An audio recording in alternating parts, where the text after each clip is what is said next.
Man drives 10 kangaroos to safety with his van from a zoo in Kharkiv that suffered an attack.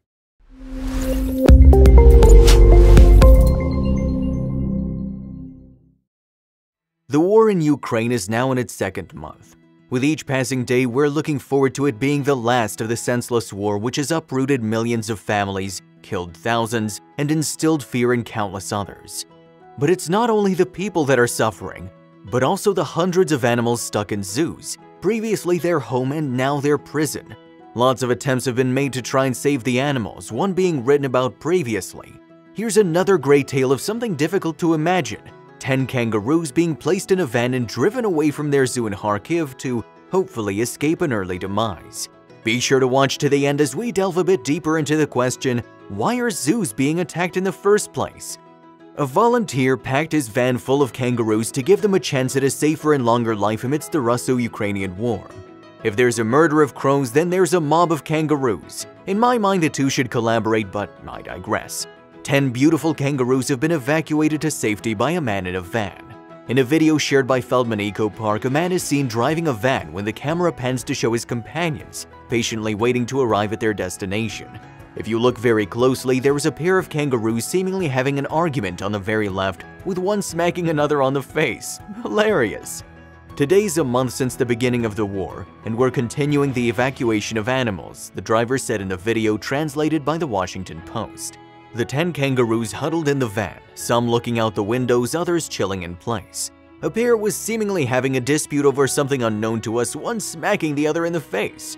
They were previously owned by Feldman Eco Park, found by animal lover Alexander Feldman. However, it's become a victim to Russian shelling. The zoo called Feldman Eco Park was established by Alexander Feldman. Located in Kharkiv, Ukraine, it has not been able to avoid shelling of the enclosures and innocent bloodshed. The park shared photos of what seemed to be the remains of shells and announced that a mandrill named Stepan, who, as the caption read, was a favorite of Kharkiv residents, had become a victim and passed away. Multiple workers at the zoo had fallen victim to the attacks as well. Stepan, a favorite among the residents, has passed away due to the attacks. He is one of many animals to have lost their lives. It has since become the zoo's mission to save as many animals as possible because every life, whether human or animal, is worthy of fighting for its salvation. On Friday, March 25th, they shared more sad news on their Instagram account. 4 fallow deer and 3 Welsh goats became victims of another barbaric shelling. The list of victims of aggression among our pets is growing. It already includes large felines, primates, ungulates, marsupials, birds, ... Therefore, it has become their present mission to save as many animals as possible, stating that every life, whether human or animal, is worthy of fighting for its salvation. Staff and rescue workers have also been able to save rare track turtles, along with white-nosed and blue monkeys. They explained that it was no easy task evacuating turtles weighing over 100 kilograms, but they managed. Some of the residents had run away following the damage to their enclosures, including these beautiful red-coated wolves. Some of the animals have been released to the surrounding forests to allow them the best chance of surviving the war, such as roe deer and elk. Others, such as these red-furred fox-like wolves, have run away themselves following the shelling and damage to enclosures.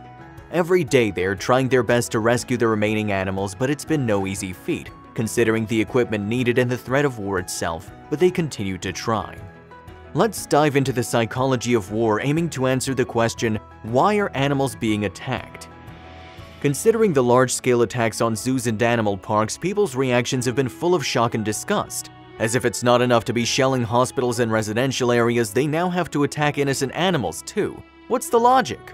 Well, those same thoughts have entered my mind, and I thought it the best chance to do some research into the psychology of war, as the main reason seems simple, an element of manipulation for a favorable outcome.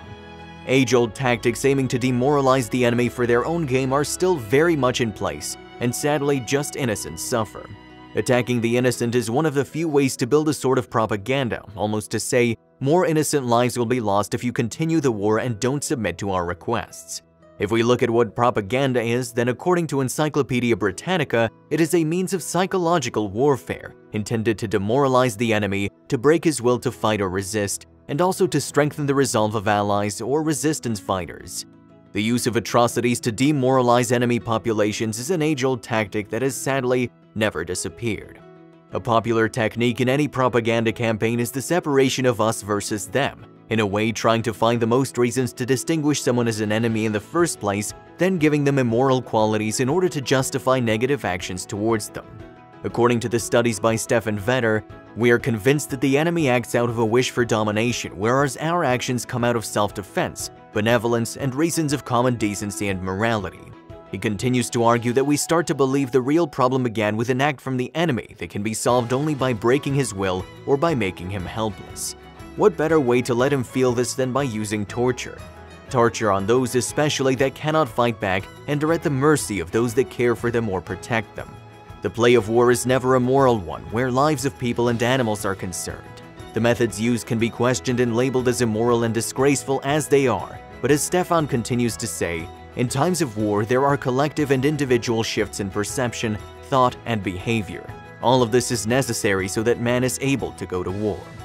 We anticipate the end of the war with each passing day and hope that soon all the people and animals can go home. The Feldman Eco Park is linked to a donations page if you'd like to support them in their efforts of saving the animals in their care. Click in the description to find it. As they say, no matter how difficult it is, we do not give up. We move forward, step by step, day by day. Let us know what you thought of this story, and I shall wish you a happy and safe day.